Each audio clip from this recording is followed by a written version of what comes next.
Hello बच्चों, welcome to my classroom. मेरा नाम है सुधांशु शेखर और आज हम डिस्कस करेंगे एनएसओ का सेकेंड पेपर। बहुत ही इंटरेस्टिंग पेपर था और इसमें भी बहुत ही इंटरेस्टिंग क्वेश्चंस आए थे, जिसमें कि ब्रेनस्टॉर्मिंग क्वेश्चंस भी है, अचीवर सेक्शन है और साथ में सिंपल क्वेश्चंस भी हैं। तो आज हम लोग वही पूरा पेपर डिस्कस कर रहे होंगे। केमिस्ट्री का पेपर डिस्कस करूंगा मैं, क्योंकि मैंने लास्ट वाला भी केमिस्ट्री ही डिस्कस किया था। तो let's begin with the paper. आपको उससे पहले मैं कुछ गाइडलाइंस दे देता हूं। तो गाइडलाइंस क्या था कैंडिडेट के लिए, तो आपको पता होगा, जो पिछले पेपर में भी आपको मैंने दिया था कि लॉजिकल रीजनिंग के 10 क्वेश्चन होने वाले हैं, सारे के सारे एमसीक्यूज हैं। तुम्हारे साइंस के भी 35 क्वेश्चन हैं, अचीवर सेक्शन में 5 क्वेश्चन हैं। ये सारे के सारे क्वेश्चन ऐसे क्वेश्चन हैं जहां पर कि सिंगल करेक्ट ऑप्शन है, मतलब कि एक ही ऑप्शन करेक्ट है, आपको मोर देन वन करेक्ट नहीं टिक करने हैं। अपार्ट फ्रॉम दैट, जो अचीवर सेक्शंस है वो सेक्शन कंपैरेटिवली इंपॉर्टेंट ज्यादा होगा, जस्ट बिकॉज ऑफ इसके वेटेज ज्यादा होते हैं। बाकी जो सिंपल सेक्शन है उसके अंदर जो क्वेश्चंस होंगे, उन क्वेश्चंस में आपको 1 नंबर मिल रहा होगा अगर आप सही करोगे तो, और गलत करोगे तो आपको कुछ भी नहीं मिल रहा होगा, मतलब 0 मार्क्स मिल रहे होंगे, -1 नहीं है, just because of negative marking नहीं है। वेयर अचीवर सेक्शन के अंदर आप एक क्वेश्चन सही करेंगे तो आपको +3 मार्क्स मिलेगा, अगर आप गलत करोगे तो आपको कुछ भी नहीं मिलेगा, just because of again I से नेगेटिव मार्किंग नहीं है। एग्जाम हॉल के अंदर कैलकुलेटर अलाउड नहीं है, आप कैलकुलेटर लेके नहीं जा सकते, तो कैलकुलेशन खुद से ही करनी है। तो याद रखना बेटा, आपको खुद ही कैलकुलेशन बुश करके जाना है। अपार्ट फ्रॉम दैट, यहां पर चूंकि कैलकुलेशन खुद से करनी है तो सिली मिस्टेक्स के चांसेस बनते हैं, तो प्लीज उस चीज को अवॉइड करें, प्रैक्टिस ज्यादा करके जाएं। और आपको जो ओएमआर सीट फिलिंग करनी है, मतलब जो आप रिस्पॉन्सेस दोगे, जो आप आंसर टिक करोगे, उसको बबल करके छोड़ना है। और ओएमआर सीट होगा आपके पास, जिसमें कि आपको बबल करनी है ब्लू या ब्लैक पेन से। रेड पेन लेके मत जाना साथ में। अगर मान लो आपके पास ब्लू या ब्लैक पेन नहीं है तो आप एचबी पेंसिल्स भी यूज कर सकते हैं, जहां पे कि आपको बबलिंग उस ओएमआर सीट को बबल करने का काम आप कर सकते हैं। कुछ इस तरह से बबल करोगे, बबल को बिल्कुल भी बाहर नहीं करना, मतलब ऐसा नहीं कि आधा बबल करके छोड़ दिया या बबल पूरा 2 क्वेश्चन में एक साथ कर दिया, ऐसा गलती मत करना। आप अच्छे से बबल करके आना, गोला पूरा अच्छे से बना के आना। Apart from that, question paper खत्म होने के बाद जब आपने पूरे के पूरे रेस्पॉन्सेज भर दिए, तो रेस्पॉन्सेज भरने के बाद आपको वो पेपर जो ओएमआर शीट होगा वो आपको सबमिट कर देना है अपने इन्विजिलेटर को। इन्विजिलेटर को सबमिट करोगे तभी आपको नंबर मिलेंगे, तभी आपका रैंक आएगा, तभी आपके परफॉर्मेंस डिसाइड होगी। अदरवाइज अगर मान लो आप पेपर गलती से ओएमआर शीट घर लेके आ गए, अगर जो रिस्पॉन्सेज तुमने भरे हैं वो घर लेके आ गए, तो आपके रिजल्ट नहीं बनेंगे।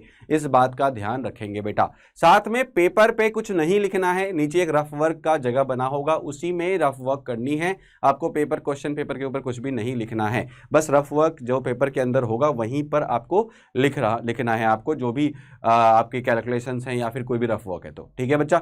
चलिए, तो इससे आगे जो भी सिंपल जो तुम्हारे वार्निंग्स हैं इस एग्जाम हॉल के अंदर, वो तो हर जगह होता है कि ये नहीं करना, चीटिंग नहीं करनी है।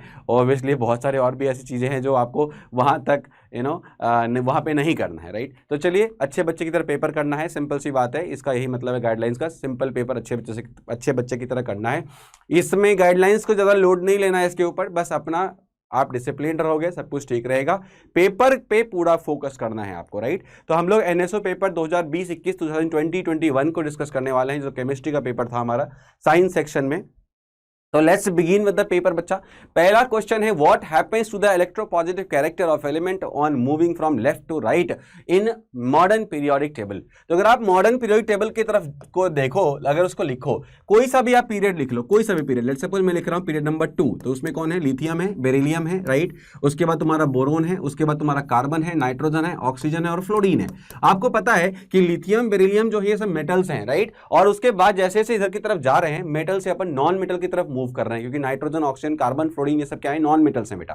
तो अगर ये नॉन मेटल्स हैं, अगर आप इधर की तरफ नॉन मेटल्स की तरफ मूव कर रहे हो, तो मतलब है आप इलेक्ट्रोनेगेटिव कैरेक्टर को बढ़ावा दे रहे हो, इलेक्ट्रोपॉजिटिव कैरेक्टर को कम कर रहे हो। तो आंसर क्या हो जाएगा बेटा? Moving from left to right in a modern periodic table across a period. Obviously किसी पीरियड में भी मूव कर रहे होंगे आप, तो आपका जो इलेक्ट्रोपॉजिटिव कैरेक्टर है, मतलब मेटालिक कैरेक्टर है, वो डिक्रीज कर रहा होगा। तो ऑप्शन नंबर बी के साथ में आगे बढ़ जाऊंगा, ठीक है। तो option number B is correct, very simple question. उसके बाद अगला क्वेश्चन है, 4 मिक्सचर्स दे रखे हैं, sand, sugar, chalk powder, salt, sugar, charcoal. मतलब ऐसा लग रहा है देखिए कि एक पानी में डिसॉल्व होने के लायक है और दूसरा पानी में डिसॉल्व होने के लायक नहीं है। जैसे for example sand plus sugar में शुगर डिसॉल्व हो जाएगा, सैंड डिसॉल्व नहीं होगा।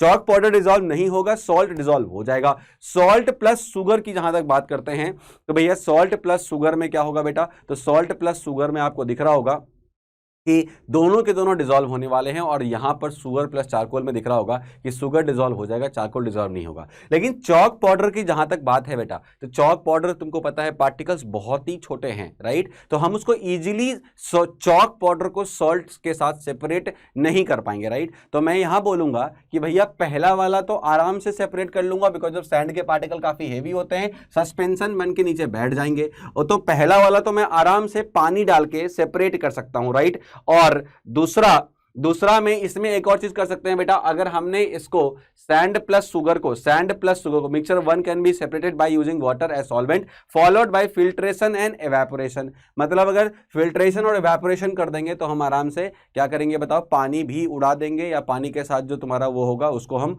उड़ा देंगे। तो उससे क्या होगा कि हमें सैंड अलग मिल जाएगा और शुगर अलग मिल जाएगा, राइट। तो सैंड और शुगर को हम आराम से फिल्टर कर सकते हैं यूजिंग योर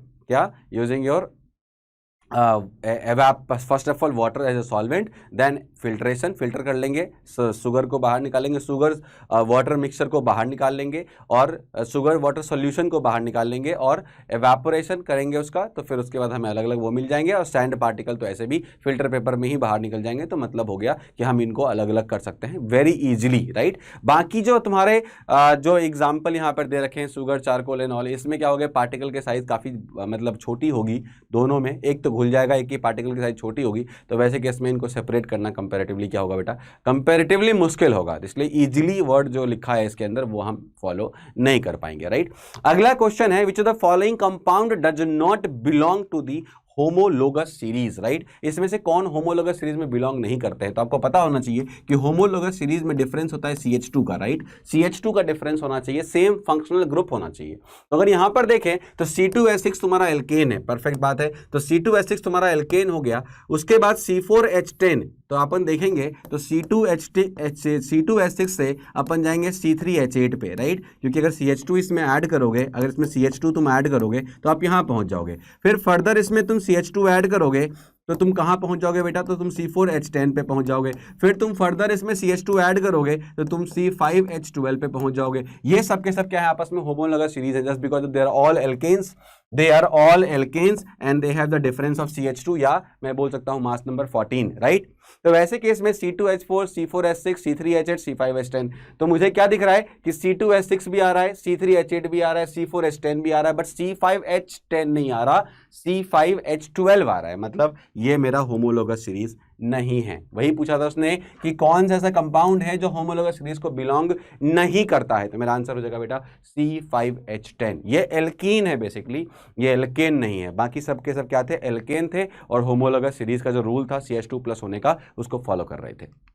चलिए, तो इसके साथ बहुत सिंपल क्वेश्चन था ये। अगले क्वेश्चन की तरफ मूव करते हैं। बोलता है number of atom of each type in 0.5 mole of क्या बेटा, एल्युमिनियम सल्फेट। तो भैया ईच टाइप का मतलब हर तरह के अलग अलग एटम की बात चल रही है यहाँ पर। तो वैसे केस में हमें पता है एल्युमिनियम सल्फेट होता क्या है सर, तो Al2SO4 का होल थ्राइस होता है बेटा। अब यहाँ पर देखा जाए तो एक मॉलिक्यूल के अंदर, राइट, एक मॉलिक्यूल के अंदर 2 एल्युमिनियम है, बिल्कुल बात सही है। उसके बाद 3 सल्फर है, बिल्कुल बात सही है, और 12 ऑक्सीजन है, क्लियर दिख रहा है मेरे को, 3 4 जा 12, राइट। अब बोलता है 0.5 मोल है एल्युमिनियम सल्फेट। मतलब क्या हो गया कि टोटल नंबर ऑफ, पहले मॉलिक्यूल निकाल लेते हैं, मैंने प्रीवियस पेपर में भी डिस्कस किया था इसको कि टोटल नंबर ऑफ पहले मॉलिक्यूल निकाल लो, मतलब टोटल नंबर ऑफ Al2SO4 का होल थ्राइस निकाल लो। तो टोटल नंबर कैसे निकालोगे, तो चूंकि 0.5 मोल है तो 0.5 मोल को आप एवोगैड्रो नंबर से मल्टीप्लाई कर दो तो आपको टोटल नंबर ऑफ Al2SO4 का होल थ्राइस मिल जाएगा, राइट। ये मिल गया। अब क्या बोलता है कि बताओ नंबर ऑफ एटम कैसे कैसे होंगे। तो अगर मैं इसको फर्दर मल्टीप्लाई करूंगा तो यह आ जाएगा 3.011 इंटू 10 की पावर 23, परफेक्ट। अब बोलता है कि हर एटम का नंबर 1 to 1 बताओ। तो अगर मुझे एल्युमिनियम बताना है तो मैं बोलूंगा सर देखो, एक मॉलिक्यूल के अंदर 2 एल्युमिनियम है, तो इतने सारे मॉलिक्यूल में कितने होंगे, तो 2 से मल्टीप्लाई कर देते हैं। मतलब क्या हो गया, मतलब हो गया 2 गुने 3.011 इंटू 10 की पावर 23, जो हो जाएगा तुम्हारा 6.022 इंटू 10 की पावर 23। मतलब ये हो गया एवोगैड्रो नंबर का इक्वल। तो पहला तो मेरा ये होना चाहिए, मतलब ऑप्शन नंबर ये या ये दोनों में से कोई एक सही है। ये तो तुम्हारे गलत हो गए। अब बात करते हैं अपना सल्फर का। तो सल्फर भैया हमें पता है सर, एक मॉलिक्यूल में 3 सल्फर एटम प्रेजेंट हैं। तो टोटल में कितने प्रेजेंट होंगे? तो टोटल में प्रेजेंट करने के लिए 3 से हम टोटल मॉलिक्यूल को मल्टीप्लाई कर देते हैं, मतलब 3.011 इंटू 10 की पावर 21 को मल्टीप्लाई कर देते हैं, सॉरी 23 को मल्टीप्लाई कर देते हैं। जब मल्टीप्लाई करूंगा तो आएगा ये 9.033, राइट। तो 9.033 इसमें भी है और इसमें भी है। मतलब क्या है? मतलब ये है कि अभी भी मैं डिसाइड नहीं कर पाऊंगा कि कौन सा सही आंसर है। चलिए, तो इसमें आ गया तुम्हारा 9.033 इंटू 10 की पावर 23। मतलब अभी भी मैं डिसाइड नहीं कर पा रहा हूं बिकॉज ऑफ दोनों ऑप्शन में सल्फर के नंबर तो सेम है। अब आ जाओ ऑक्सीजन के ऊपर। तो ऑक्सीजन पे गए तो भैया सेम काम करेंगे, 12 गुने टोटल नंबर कर देंगे। तो 12 गुने 0.11 3.011 10 की पावर 23 करेंगे। तो अगर यहाँ पे मल्टीप्लाई करोगे बेटा तो ये कितना आ जाएगा? 12 3 जा 36 आएगा बेटा, राइट। 36 आएगा। तो मतलब अगर मैं 36 को 3.6 लगभग 3.6 लिखना चाहूंगा, मैं 011 को अभी इग्नोर कर देता हूं, तो भैया यहां पर 10 की पावर 24 करना पड़ेगा। क्यों? क्योंकि आपने 36 को 3.6 लिखा। तो मतलब क्या है? मतलब ये है कि आपको एक पावर वहां बढ़ाने पड़ेंगे। मतलब कौन सा ऑप्शन सही होगा बेटा? Option number B will be the correct answer, right. तो इस तरह से हम आराम से ये क्वेश्चन क्रैक कर सकते थे। मतलब यहां पर क्या करना था? सबसे पहले टोटल नंबर ऑफ मॉलिक्यूल निकालना है, उसके बाद 1 to 1 हर एटम की एटॉमिसिटी के साथ उसको मल्टीप्लाई कर देना है। जो भी मेरा आंसर होगा that will be the answer, right बेटा। तो बहुत सिंपल क्वेश्चन में से एक, लेकिन बेटा ऑब्वियसली कैलकुलेशन था तो आपको पेशेंस रख के सॉल्व करना पड़ेगा क्वेश्चन। चलिए नेक्स्ट क्वेश्चन की तरफ मूव करते हैं बेटा। नेक्स्ट क्वेश्चन बोलता है study the given reaction carefully. ये रिएक्शन ऐसा हुआ, ठीक है। Which of the following statement is incorrect regarding this reaction? भैया इनकरेक्ट कौन सा है? तो सबसे पहले यहां देखते हैं, बड़े ऑप्शंस मेरे को लिख रहे हैं कि ये रेडॉक्स वेडॉक्स लिखा हुआ है, तो अपन चेक कर लेते हैं क्या है ये। सबसे पहले पूरा का पूरा इसका एनालिसिस कर लेते हैं, ऑपरेशन कर लेते हैं। तो कॉपर ऑक्साइड में कॉपर +2 पर है, ऑक्सीजन -2 पर है, और हाइड्रोजन तुम्हारा H2 में 0 पर है। कॉपर यहाँ 0 पर है, हाइड्रोजन यहाँ +1 पर, ऑक्सीजन में यहाँ पे -2 पर, ठीक है। अब यहाँ पे क्लियरली दिख रहा है कॉपर रिड्यूस हो रहा है, हाइड्रोजन ऑक्सीडाइज हो रहा है, मतलब है ये रेडॉक्स रिएक्शन है। तो मतलब ये रेडॉक्स रिएक्शन तो है, ये रेडॉक्स रिएक्शन तो है। क्यों? यहां पर ऑक्सीडेशन भी हो रहा है और रिडक्शन भी हो रहा है, राइट। तो मतलब मैं ऐसा बोल सकता हूं कि सबसे पहली बात तो भैया कि यहां पर कॉपर ऑक्साइड तुम्हारा रिड्यूस हो रहा है और हाइड्रोजन जो है वो ऑक्सीडाइज हो रहा है, तो रिएक्शन तो रेडॉक्स है, मतलब ये करेक्ट है। बट पूछा क्या उसने? इनकरेक्ट बताओ। अगला बोलता है copper oxide is oxidising agent.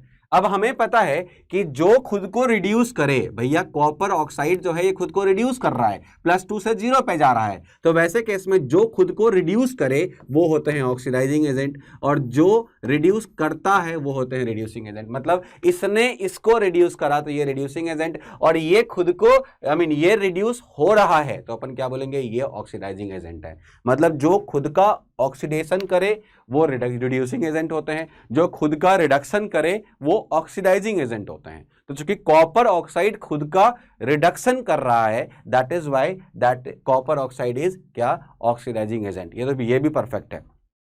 अगला बोलता है कि H2 is getting reduced, but सच्चाई क्या है? H2 तो ऑक्सीडाइज हो रहा है। क्यों? देखो यहां पर हाइड्रोजन 0 ऑक्सीडेशन स्टेट से कहां जा रहा है? +1 पे जा रहा है पानी में। तो वैसे केस में तो भैया हाइड्रोजन का ऑक्सीडेशन हो रहा है, बट यहां क्या लिखा है? रिडक्शन हो रहा है। मतलब यही स्टेटमेंट क्या है? रॉन्ग है। मतलब ये मेरा सही आंसर है। तो ऑप्शन नंबर सी जो है वही मेरा सही आंसर है। मतलब इनकरेक्ट क्या है? वो स्टेटमेंट है, राइट। तो option C is the correct answer बेटा। सिंपल क्वेश्चन में से एक, अगर आपको रेडॉक्स पता होगा तो आराम से बन जाएगा। नेक्स्ट बोलता है few elements are listed in this. Okay, list कर दिया इन्होंने।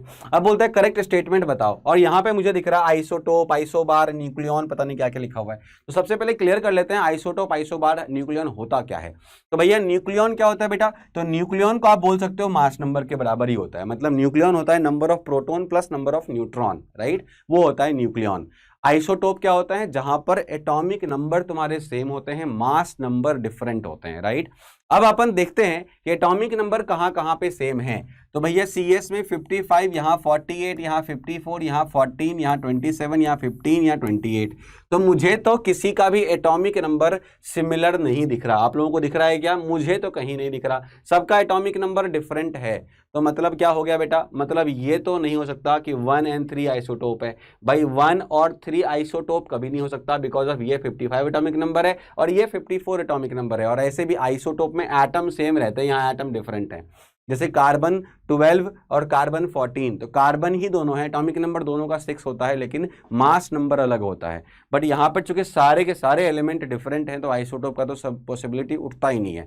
आइसोटोप में एटम सेम होना चाहिए, मास नंबर अलग अलग होते हैं, राइट, क्योंकि एटॉमिक नंबर किसी का भी यूनिक होता है। तो हमेशा एटॉमिक नंबर अगर सेम है मतलब एटम यूनिक है, तो वैसे केस में आपको मास नंबर अलग होने के बाद ही आइसोटोप हो सकता है। तो मतलब पहला तो सही नहीं है। दूसरा है 4 and 6 हैव सेम न्यूक्लियन। अब न्यूक्लियन क्या होता है सर? तो मैंने भी जस्ट बताया, न्यूक्लियन होता है न्यूट्रॉन प्लस प्रोटॉन, मतलब नथिंग बट मास नंबर। चलो देखते हैं 4 का है, 4 का है, 4 का है, 4 का है, 4 तो 4 में 30 दे रखा है, ओके। एंड 6 31 दे रखा है भैया, देखो यहाँ पर 30 और 31 है, मतलब क्या है, ये भी तुम्हारा इनकरेक्ट हो गया। उसके बोलता है 5 and 7 आर आइसोबार। सर ये कैसे आपको पता चला न्यूक्लियन सेम नहीं है? बेटा देखो, ये मास नंबर ही न्यूक्लियन है, नथिंग बट। तो यहाँ पर 30 है न्यूक्लियन, यहाँ पे 31 है न्यूक्लियन, तो मतलब अलग अलग हैं।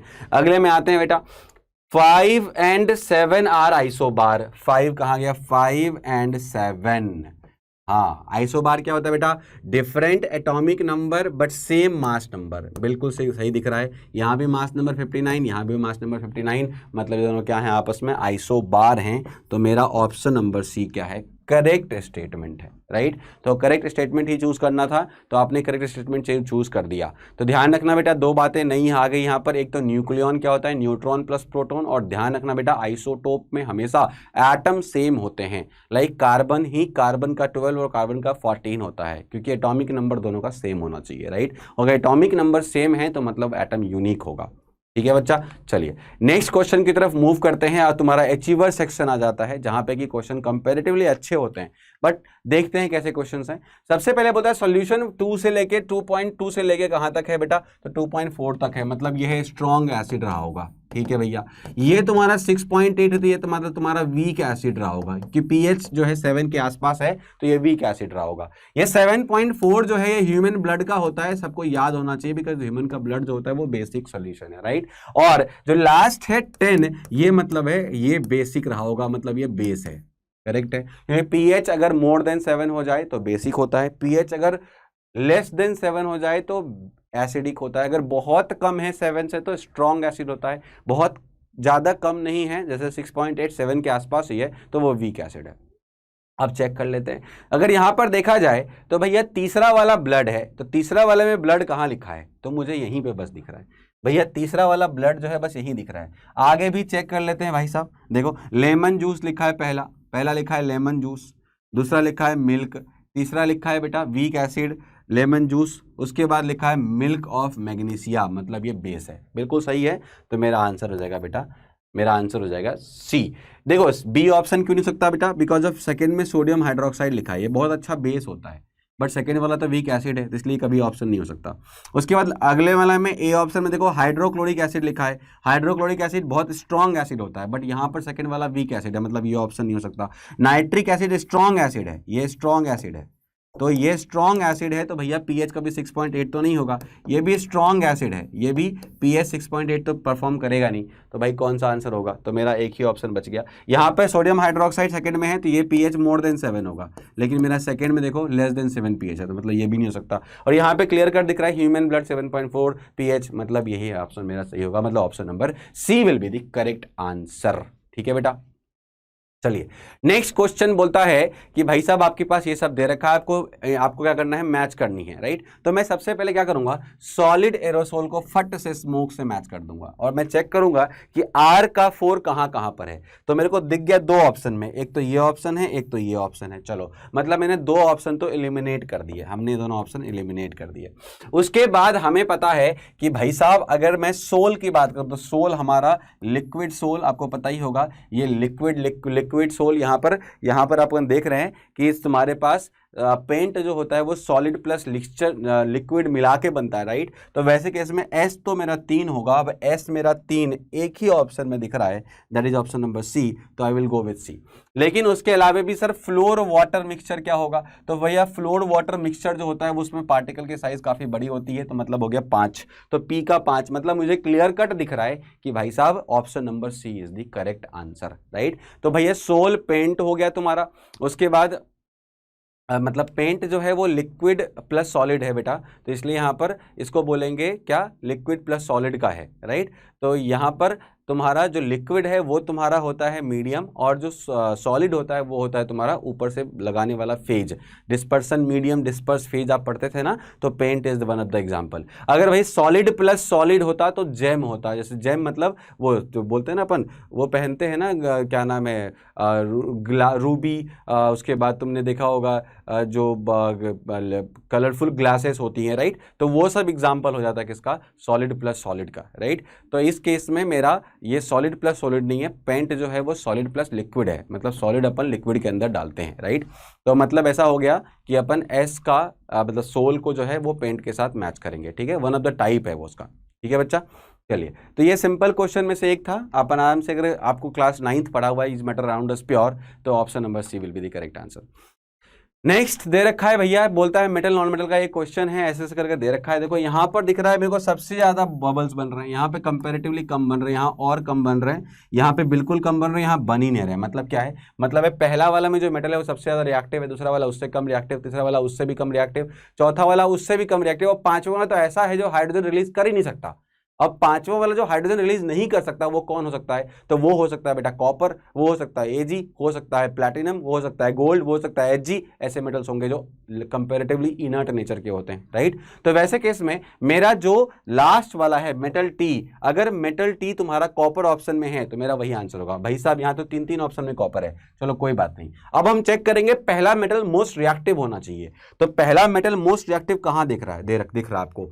सबसे रिएक्टिव इन सब में से कौन है, तो ऑब्वियस सी बात है magnesium is the most reactive one, just because of it is alkaline earth metal, very reactive, है ना। तो सबसे पहला अगर मैग्नीशियम है तो उससे कम रिएक्टिव कौन होगा, पहला वाला तुम्हारा मैग्नीशियम है। उससे कम रिएक्टिव कौन होगा, उससे कम रिएक्टिव तुम्हारा एल्युमिनियम होगा, राइट। उससे कम रिएक्टिव कौन है, उससे कम रिएक्टिव जिंक होता है। उससे कम रिएक्टिव कौन है, उससे कम रिएक्टिव आयरन होता है। और सबसे कम रिएक्टिव कौन होगा इन सब में से, तो कॉपर होगा, राइट। तो मेरा ऑप्शन हो जाएगा बी। बहुत सिंपल क्वेश्चन, बस नंबर ऑफ बबल को देख के बताना था कि नंबर ऑफ बबल ज्यादा है, मतलब अंदर जो मेटल आपने डाला है हाइड्रोक्लोरिक एसिड के अंदर वो बहुत जल्दी विग्रस क्या करता है, हाइड्रोजन गैस को रिलीज करता है। तो हमें पता है कि आप इनमें से कोई सा भी मेटल डालो, अगर आप मैग्नीशियम डालोगे उसमें HCl डालोगे, चाहे आप जिंक में HCl डालो, चाहे आप आयरन में HCl डालो, है ना, इन सब के केस में इसमें रिएक्शन बहुत स्लो होगा, ये थोड़ा फास्ट रिएक्शन होगा, ये बहुत फास्ट रिएक्शन होगा।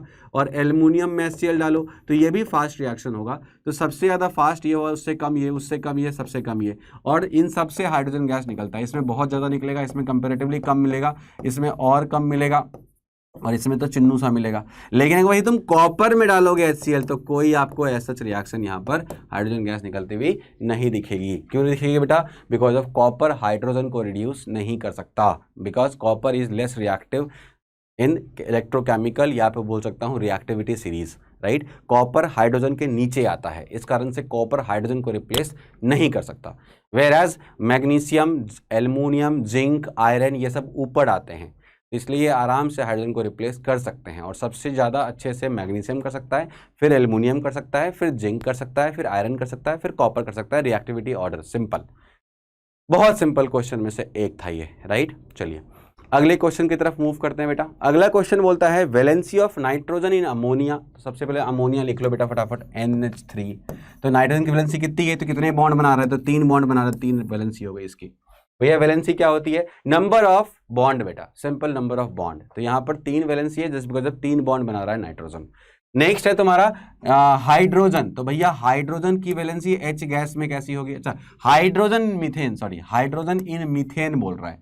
तो भैया मीथेन के अंदर हो चाहे कहीं हो, हाइड्रोजन हमेशा एक ही वैलेंसी शो कर सकता है, क्योंकि हाइड्रोजन के पास एक ही इलेक्ट्रॉन है, तो वो एक ही इलेक्ट्रॉन से बॉन्ड बना सकता है। तो हाइड्रोजन की वैलेंसी पूछ रहा है तो मेरा आंसर हो जाएगा 1। वेयर अगर कार्बन की पूछा होता तो मेरा आंसर 4 होता। क्यों सर, क्योंकि कार्बन तो 4 बॉन्ड बना रहा है ना बेटा, बट हाइड्रोजन के रिस्पेक्ट में कितना बॉन्ड बना रहा है, 1 बॉन्ड बना रहा है। तो इसलिए हाइड्रोजन की वैलेंसी 1 हो गई, राइट, और कार्बन की 4 हो गई। नेक्स्ट बोलता है कार्बन, सॉरी कार्बन नहीं है, सोडियम इन सोडियम ऑक्साइड, ये सी लिखा हुआ, अच्छा ये सी गलत लिखा हुआ है। सोडियम इन सोडियम ऑक्साइड। अब सोडियम ऑक्साइड क्या होता है सर? तो सोडियम ऑक्साइड होता है Na2O, राइट, Na2O। तो यहाँ पर सोडियम चाहे कैसा भी बॉन्ड बनाए, किसी के साथ भी बनाए, अगर वो ऑक्साइड बनाए, चाहे फ्लोराइड बनाए, चाहे क्लोराइड बनाए, कुछ भी बनाए, सोडियम की वैलेंसी हमेशा 1 होती है, बिकॉज ऑफ ग्रुप नंबर 1 का एलिमेंट है। ये हमेशा Na+ पे रहता है और ये आयनिक कंपाउंड फॉर्म करता है, इस कारण से ये Na+ है तो वैलेंसी इसकी 1 हो गई, इसकी वैलेंसी 1 हो गई। याद रखना बेटा, एल्कली मेटल्स की वैलेंसी हमेशा 1 होती है और एल्कलाइन अर्थ मेटल की वैलेंसी हमेशा 2 होती है। ग्रुप नंबर 1 की वैलेंसी हमेशा 1 होती है और ग्रुप नंबर 2 के एलिमेंट की वैलेंसी हमेशा 2 होती है, ध्यान रखेंगे बेटा। उसके बाद फ्लोरीन इन फ्लोरीन गैस। तो भैया फ्लोरीन गैस क्या होगा? F2 gas, right. तो F हमें पता है डायटोमिक मॉलिक्यूल होते हैं, फ्लोरीन गैस जो होते हैं वो डायटोमिक मॉलिक्यूल होते हैं। तो अगर आप देखोगे तो फ्लोरीन कितने बॉन्ड बना रहा है? तो 1 बॉन्ड बना रहा है, मतलब वैलेंसी इसकी भी 1 हो गई। तो मतलब मेरा आंसर हो गया 3 1 1 1, मतलब 3 1 1 1। मतलब आंसर क्या हो गया बेटा? Option number B, right. Option number B is the correct answer, 3 1 1 1, right, 3 1 1 1। बहुत सिंपल क्वेश्चन था बेटा। इसमें थोड़ा सा अगर चाहते तो ऑप्शन को और ट्रिकी बना सकते थे। कैसे? तो हम अगर यहाँ पर 3 के बाद इसमें अगर 4 कर देते तो बहुत सारे बच्चे यहाँ गलती कर जाते हैं। क्यों? उनको लगता है मीथेन में वैलेंसी 4 होती है लेकिन कार्बन के रेस्पेक्ट में, बट यहाँ तो 2 लिखा है, तो बच्चा ऐसे भी गलती नहीं करेगा, फिर तो आंसर यही लेके आएगा, राइट है। चलिए, तो ये सिंपल क्वेश्चन नहीं था, मतलब अच्छा क्वेश्चन मानेंगे इसको मैं, क्योंकि यहाँ पर थोड़ा सा ट्रिकी वर्ड्स यूज कर रखे हैं इन्होंने। नेक्स्ट है X Y and Z in the given reaction are respectively. क्या होगा? सिंपल बैलेंसिंग कर लेनी है बेटा, बस सिंपल बैलेंसिंग कर लेनी है। तो अगर हमने यहाँ पर x को 2 रखा तो भैया 2 अगर टूटेगा तो 2 बनेगा KCl, राइट। तो y भी 2 हो गए, और अगर ये 2 है तो ऑक्सीजन कितना हो गया? 6 हो गया। तो अगर ऑक्सीजन 6 यहाँ बैलेंस करना है तो यहाँ पर 3 डालना पड़ेगा। तो मेरा आंसर क्या हो जाएगा? 2 2 3 2 2 3। सिंपल, एकदम सिंपल क्वेश्चन। मतलब सीधा ऑप्शन डाल के चेक कर लो आप। अगर आप यहाँ पे 2 डालोगे तो KCl 3 बन ही नहीं सकता, बिकॉज अब 2 डालेंगे तो KCl भी 2 ही बनेगा। तो 2 डालेंगे तो 2 ही बनेगा, तो एक ही ऑप्शन दिख रहा है। अब ऑक्सीजन के बारे में बात चल रही है, तो अगर यहाँ पे 2 डालेंगे तो 2 3 जा 6 हो गया। अगर यहाँ पे 2 डालेंगे तो 2 3 जा 6 हो गया, मतलब 6 ऑक्सीजन हो गए। तो अगर हम यहाँ पे 3 लगाएंगे तभी ये 6 हो सकता है, अदरवाइज ये 6 नहीं हो सकता, राइट। 3 2 जा 6 हो जाएगा। तो आंसर हो जाएगा 2 2 3। सिंपल बैलेंसिंग का क्वेश्चन, एकदम सिंपल। मतलब आई डोंट थिंक इसको अचीवर सेक्शन में होना भी चाहिए, जस्ट बिकॉज बहुत ही आसान क्वेश्चन है। बट स्टिल आपको पता है हर एग्जाम का नेचर जो होता है वो हमेशा आपको कंफर्ट जोन में रखते हुए आपको चैंपियन देखना चाहते हैं सब, राइट। आपको कोई टॉर्चर नहीं करना चाहता। दैट्स व्हाई इवन हर एक पेपर का एक बहुत ही बैलेंस नेचर होता है बेटा, and when we respect that nature we always get success, right. Anyways, next question. Substance is at -80 degree centigrade and definite volume, has definite volume but not definite shape. मतलब ये हो गया कि definite volume तो है but shape definite नहीं है। अच्छा भैया, तो मतलब ये हो गया सर कि ये तो लिक्विड है, ये तो लिक्विड है। तो एट -80 ये लिक्विड बन चुका है, मतलब कोई सॉलिड जो है वो मेल्ट हो चुका है। फिर बोलता है at -55 degree centigrade substance P neither has definite volume nor definite shape. मतलब एट -50 डिग्री सेंटीग्रेड ये गैस बन चुका है। तो जैसे हम -80 पे थे ये लिक्विड पे था, मतलब A जो था, P जो था एट -80 डिग्री सेंटीग्रेड ये लिक्विड है। वही जब हम इसी P को कहाँ पे लेके गए -55 डिग्री सेंटीग्रेड तो ये गैस हो चुका है। ठीक है भैया, तो मतलब क्या है कि भैया जब ये लिक्विड से गैस में कन्वर्ट हो रहा होगा, ये पूरी तरह से गैस यहाँ पर है, राइट। तो लिक्विड से गैस में जब कन्वर्ट हो रहा होगा तो यहीं बीच में कहीं क्या आई होगी? यहीं बीच में कहीं बॉइलिंग पॉइंट आई होगी, राइट। और इससे पीछे इससे कम टेम्परेचर पे क्या आई होगी? कहीं ना कहीं मेल्टिंग पॉइंट आई होगी। तभी तो कोई सॉलिड, कहीं P सॉलिड रहा होगा, इसको हमने हीटिंग करी होगी, तो ये सॉलिड जो है मेल्ट हुआ होगा मेल्टिंग पॉइंट पे, तब जाके 80 डिग्री -80 पे ये लिक्विड बन गया। तो ये जो टेम्परेचर सॉलिड वाली है ये और भी निगेटिव होगी, और मेल्टिंग पॉइंट जो होगी वो -80 से भी ज्यादा निगेटिव होगी, और जो बॉइलिंग पॉइंट होगी वो -55 से भी ज्यादा क्या होगी? नेगेटिव होगी, राइट। अब अपन चेक कर लेते हैं। तो भैया बोलता है मेल्टिंग पॉइंट -92 पे, सही बात है। -80 से पीछे क्या आएगा? -92 हो सकता है, पता नहीं, मुझे ऑप्शन देख के मैं बता पाऊंगा। और बॉइलिंग पॉइंट जो है वो -60 है, obviously more negative boiling point होनी चाहिए, तो मतलब हो गया -60, परफेक्ट है। तो मतलब ए ऑप्शन तो मुझे सही लग रहा है। दूसरे में देखो -40 लिखा है, नहीं ये तो पॉसिबल नहीं है। क्यों? ये तो लेस नेगेटिव है, अगर आप और फर्दर हीटिंग करोगे तब -40 पे जाओगे। भैया जब ऑलरेडी कोई चीज गैस बन चुका है तो और हीटिंग करोगे तो और गैस, और ज्यादा सुपर हीटेड गैस बनेगा। वो बॉइलिंग पॉइंट थोड़ी है। बॉइलिंग पॉइंट तो क्या है, जब वो लिक्विड से गैस में कन्वर्ट हो रहा होगा, तो मतलब टेम्परेचर -50 से भी कम रहा होगा, उसी समय में कन्वर्जन चल रहा होगा। इसीलिए -55 पे क्या हो गया, पूरी तरह से वो गैस बन चुका है। इसलिए मैं क्या बोलूंगा, ये भी ऑप्शन नहीं हो सकता, ये भी नहीं हो सकता, लेस होना चाहिए, ये भी नहीं हो सकता। तो मेरा एक ही ऑप्शन लग रहा है, कौन, ए ऑप्शन लग रहा है, क्योंकि बाकी सारे टेम्परेचर कंपेरेटिवली मोर है -60 से। और अगर हम -60 से मोर मतलब -55 से मोर है, तो -55 से मोर, सर यहाँ भी तो दिख रहा है आपको, ये भी तो -55 से मोर है। बेटा ये तो मोर है, बट यहाँ पे प्रॉब्लम आ गई। यहाँ प्रॉब्लम क्यों आई, क्योंकि ये -80 लिखा हुआ है, और -80 पे तो लिक्विड बन चुका है। मतलब बॉइलिंग पॉइंट क्या होगी, उससे थोड़ी सी पीछे होगी, राइट। तो और पीछे क्या होगी, तो थोड़ा सा पीछे चले जाओ, तो थोड़ा सा पीछे क्या है, -92। तो मतलब ठीक है, तो अपन जा सकते हैं मेल्टिंग पॉइंट और थोड़ा नीचे होगा, मतलब और थोड़ा निगेटिव होगा, तो अपन जा सकते हैं -92 पे, वो परफेक्ट है। मतलब as per the given options the best suited option would be A, right. चलिए, तो अच्छा क्वेश्चन, लॉजिकली अच्छा साउंड कर रहा है क्वेश्चन, बहुत अच्छा क्वेश्चन। मैंने बोला ना, अचीवर सेक्शंस या कोई भी एग्जाम जो होता है वो बहुत ही बैलेंस अप्रोच लेके चलता है। आपको कभी वो मोटिवेट कर रहा होता है, और कभी वो आपको ये बता रहा होता है कि बेटा और मेहनत करने की जरूरत है, राइट। तो यहाँ पर काफी अच्छा एनालिटिकल स्किल की रिक्वायरमेंट थी, तभी आप ये क्वेश्चन कर पाते, राइट। चलिए नेक्स्ट क्वेश्चन की तरफ मूव करते हैं बेटा। नेक्स्ट क्वेश्चन बोलता है, ये सारा ऑर्डर है, बताओ किस चीज का ऑर्डर है, कैसे ऑर्डर है। तो अपन देख रहे हैं यहाँ पर आर्गन, नियॉन, हीलियम, मतलब मुझे लग रहा है हम लोग क्या कर रहे हैं, हम लोग नीचे की तरफ जा रहे हैं, किसमें, पीरियड में, सॉरी ग्रुप में। क्योंकि हमें पता है helium, neon, argon same group के एलिमेंट हैं। तो helium, neon, argon same group के एलिमेंट है, तो नीचे की तरफ जाते हैं तो क्या होता है बेटा, नंबर ऑफ सेल इंक्रीज करता है। बिल्कुल बात सही है। इलेक्ट्रॉनिक कॉन्फिगरेशन सेम रहता है, but number of shell increase कर रहा होता है जब हम ग्रुप में नीचे की तरफ जाते हैं। तो इसमें एक सेल है, इसके अंदर 2 सेल है, इसके अंदर 3 सेल है, राइट। क्योंकि ये पीरियड नंबर 1 का एलिमेंट है, ये पीरियड नंबर 2 का है, ये पीरियड नंबर 3 का एलिमेंट है। तो नंबर ऑफ सेल इंक्रीज कर रहे हैं। तो अब मुझे दिख रहा है एक ही ऑप्शन ऐसा जहाँ नंबर ऑफ इलेक्ट्रॉनिक सेल बोल रहा है। ऑप्शन नंबर ए में जाते हैं, एटॉमिक रेडियस, हाँ ये भी बढ़ सकता है, ये भी बढ़ सकता है, मतलब ऑप्शन नंबर ए भी हो सकता है, क्योंकि डाउन द ग्रुप जाते हैं तो साइज बढ़ती है। अच्छा, एटॉमिक साइज, हाँ ये भी सही है। तीसरा है वैलेंसी, वैलेंसी तो कांस्टेंट रहती है, आपको पता होगा कि इन सब में वैलेंस इलेक्ट्रॉन लगभग सिमिलर ही होते हैं, बस हीलियम में 2 होता है, जस्ट बिकॉज ऑफ हीलियम का कॉन्फिगरेशन 1s2, या बोल सकते हैं कि हीलियम के पास चूंकि 2 ही इलेक्ट्रॉन होते हैं तो आउटर मोस्ट में 2 ही होता है। लेकिन नियॉन, आर्गन में तो 8 इलेक्ट्रॉन्स हैं, तो दोनों में 8 इलेक्ट्रॉन ही वैलेंस इलेक्ट्रॉन, इसमें भी 8 इलेक्ट्रॉन वैलेंस सेल में है, इसमें भी 8 इलेक्ट्रॉन वैलेंस सेल में है। तो मतलब आर्गन और नियॉन का तो सिमिलर वैलेंसी है, राइट। दोनों का तो सिमिलर वैलेंसी है, मतलब दोनों में से, अच्छा वैलेंसी पूछ रहा है बेटा, वैलेंस इलेक्ट्रॉन नहीं वैलेंसी। तो वैलेंसी मतलब होता है बॉन्डिंग कैपेसिटी। तो इन सबकी बॉन्डिंग कैपेसिटी 0 है, ये कोई भी बॉन्ड बनाना नहीं चाहते, सबके सब ऑक्टेट या डुप्लेट पे हैं, मतलब या तो ऑक्टेट है या तो आउटर मोस्ट में 2 इलेक्ट्रॉन है, तो वो भी स्टेबल है। तो मतलब यहाँ पर ये हो गया कि भाई साहब, मतलब सबके सब फुलफिल कॉन्फ़िगरेशन है, तो वैलेंसी तो सबकी इक्वल है 0, कोई बॉन्डिंग करना नहीं चाहता। मतलब ये वाला बस मैं एलिमिनेट कर सकता हूँ, बाकी तीनों में से कुछ भी हो सकता है।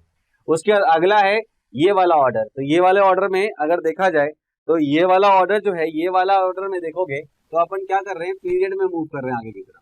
तो इसके पास, लिथियम के पास वैलेंस सेल में 1 इलेक्ट्रॉन है, कार्बन के पास 4 इलेक्ट्रॉन्स हैं, ऑक्सीजन के पास 6 इलेक्ट्रॉन है, और फ्लोरीन के पास 7 इलेक्ट्रॉन है। मतलब अपन जब लेफ्ट से राइट की तरफ जा रहे हैं तो वैलेंस सेल का इलेक्ट्रॉन तो बढ़ रहा है। तो अपन देखते हैं ये वाला ऑप्शन में नंबर ऑफ वैलेंस इलेक्ट्रॉन लिखा हुआ है, बिल्कुल ये बढ़ रहा है, बढ़ता हुआ ऑर्डर है, बिल्कुल सही है। मेटालिक कैरेक्टर लिखा है यहाँ पर, नहीं ये तो गलत हो गया। क्यों, मेटालिक कैरेक्टर तो इधर की तरफ घट रही होती है, ना कि बढ़ रही होती है। वैलेंसी लिखा है, वैलेंसी भी अगर देखें तो कभी बढ़ती है कभी घटती है। जैसे लिथियम से कार्बन में जाओगे बढ़ेगी, बट कार्बन से ऑक्सीजन में जाओगे तो घटेगी, ऑक्सीजन से फ्लोरीन में जाओगे तो भी घटेगी, क्योंकि वैलेंसी जो होती है वो लिथियम की 1 होती है, आपको पता होगा 1 बॉन्ड बनाता है। कार्बन की वैलेंसी 4 होती है, ऑक्सीजन की वैलेंसी 2 होती है, और फ्लोरीन की वैलेंसी 1 होती है। मतलब कभी बढ़ रही है कभी घट रही है। इस कारण से अपन बोलेंगे कि वैलेंसी भी नहीं हो सकता। मतलब यहां से अगर देखा जाए तो वैलेंसी भी नहीं हो सकता। मतलब ऑप्शन नंबर ए और बी भी मेरा क्या हो गया, एलिमिनेट हो गया। तो बच गया बेटा मेरा क्या, ऑप्शन नंबर डी, एक ही ऑप्शन बच गया। अगला भी चेक कर लेते हैं, एटॉमिक साइज देखते हैं इसमें। तो अपन देख रहे हैं, हाँ सही बात है। अगर इधर की तरफ जाते हैं तो साइज देखो, सबसे बड़ा कौन होगा, सबसे बड़ा सोडियम, क्योंकि हमें पता है सोडियम, मैग्नीशियम, एल्युमिनियम, है ना, एल्युमिनियम, उसके बाद चलो एल्युमिनियम नहीं लिखा है ना, हमने लिख दिया, सिलिकॉन, उसके बाद होता है तुम्हारा, सिलिकॉन के बाद होता है, इधर आगे जाएंगे तो क्या होता है बेटा, फॉस्फोरस और होता है सल्फर, राइट। ये पीरियड नंबर कौन सा है? पीरियड नंबर 3 है। तो हमें पता है कि इधर की तरफ साइज घटती है, तो सबसे बड़ा कौन हो गया? सबसे बड़ा हो गया सोडियम, फिर मैग्नीशियम, फिर एल्युमिनियम, फिर सिलिकॉन, फिर फॉस्फोरस, फिर सल्फर। तो मतलब हो जाएगा कि भाई साहब एटॉमिक साइज का भी सही ऑर्डर है थर्ड में, मतलब यहां तक तो हम सही जा रहे हैं। फोर्थ में है इलेक्ट्रोनिगेटिविटी, हाँ बिल्कुल सही बात है। हमें पता है सबसे इलेक्ट्रोनिगेटिव कौन होता है? फ्लोरीन, फिर क्लोरीन, फिर नाइट्रोजन, फिर लिथियम। लिथियम तो इलेक्ट्रो पॉजिटिव होता है। तो मतलब ये चारों के चारों इसमें जो ऑर्डर लिखे हैं ये बिल्कुल परफेक्ट ऑर्डर लिखे हुए हैं। तो मतलब है कि ए फर्स्ट ऑर्डर जो है वो corresponding to number of shell है, सेकेंड ऑर्डर जो है number of electron, valence electron के ऊपर है, थर्ड ऑर्डर जो है वो एटॉमिक साइज के ऊपर है, एंड फोर्थ ऑर्डर जो है वो इलेक्ट्रोनिगेटिविटी के ऊपर है। लेकिन जरूरी नहीं है कि यही ये ऑर्डर बस इसी का हो, और भी प्रॉपर्टीज के हो सकते हैं। लेकिन ऑप्शंस में ऐसा दे रखा है, तो I will be going with this, I mean assuming कि they have only considered atomic size, right. Similar order और भी प्रॉपर्टीज के हो सकते हैं, बट हम उनकी बात नहीं कर रहे हैं यहाँ पर, राइट। चलिए, तो मतलब ये क्वेश्चन अगेन मैं बोलूंगा अच्छे क्वेश्चन में से एक है। अगेन मैं बोला अचीवर सेक्शंस थोड़े अच्छे होते हैं, नो डाउट, लेकिन अगर आपके पास थोड़ा भी लॉजिकली आप अगर आपने पीरियोडिक टेबल से कर रखा है, तो ये सबसे आसान क्वेश्चन में से एक माना जाएगा। क्लास 10th के लेवल पे क्या है, ये अच्छा क्वेश्चन है, ठीक है। चलिए अगला क्वेश्चन देखो बेटा, यहाँ पर क्या बोलता है, ऐसे कुछ कर दिया हमने और ये बाहर निकल रहे हैं। पूछ क्या रहा है वो? एक्सपेरिमेंट का सेटअप दे रखा है, so in the figure identify the metal X and gas Y. तो भैया मेटल एक्स और गैस वाई क्या हो सकता है? तो भाई साहब अगर हम यहाँ पर मेटल एक्स यूज कर रहे हैं, राइट, और हमने क्या करा, हमने यहाँ पे इसको पास कराया गैस जार के थ्रू, और ऊपर देखा हमने क्या हुआ, तो वाटर सबसे ऊपर गैस। तो वाटर के ऊपर गैस दिख रहा है हमको, तो वाटर के ऊपर गैस तभी हो सकता है जबकि तुम्हारा वाटर में गैस डिजोल्व ना हो, राइट, या गैस में वाटर डिजोल्व ना हो।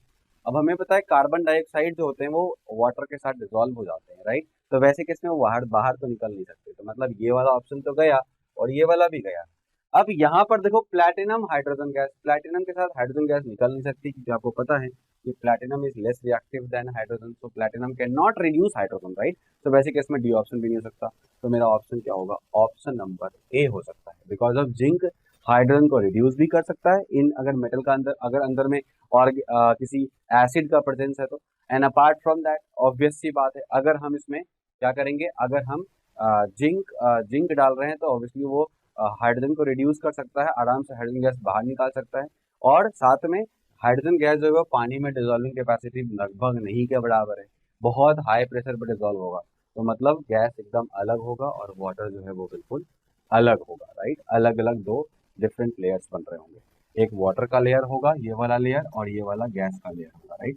तो अपन आराम से बोल सकते हैं कि मेरा ऑप्शन नंबर ए जो है वो सबसे सही आंसर लग रहा है, राइट।